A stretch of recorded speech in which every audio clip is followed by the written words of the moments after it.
రైతు సోదరులకు నమస్కారం. మా ఊరి రైతు యూట్యూబ్ ఛానల్ కి స్వాగతం సుస్వాగతం. నేను మీ రిజ్వానా.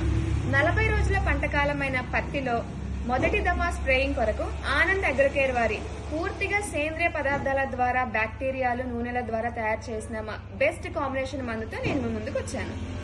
40 రోజుల పత్తి పంటలో మనకి క్రాప్ టానిక్ ఉపయోగించడం వలన ఎటువంటి వాతావరణ పరిస్థితుల్లో అయినా అధిక కొమ్మల సంఖ్యను పెంచి మొక్క ఎదుగుదలకి దోహదపడుతుంది. దీంతో పాటు 40 రోజుల పత్తి పంటలో వచ్చే పచ్చదోమ, తెల్లదోమ, తామర పురుగులు, పేనుబంక, పిండినలిని సమర్థవంతంగా నిర్మూలించే ఆనంద్ అగ్రోకేర్ వారి డాక్టర్ బ్యాక్టోస్ వట్టిగో దీనిని పంటపై పిచికారీ చేయడం వలన పత్తిలో పచ్చదోమ, తెల్లదోమ, తామర పురుగు, పిండినలిని సమర్థవంతంగా అరికట్టుకోవచ్చు. దీనితో పాటు క్రాప్ టానిక్ ని కూడా పంటపై పిచికారీ చేయడం వలన కొమ్మల సంఖ్య పెరిగి మొక్క ఆరోగ్యవంతంగా ఉంటుంది.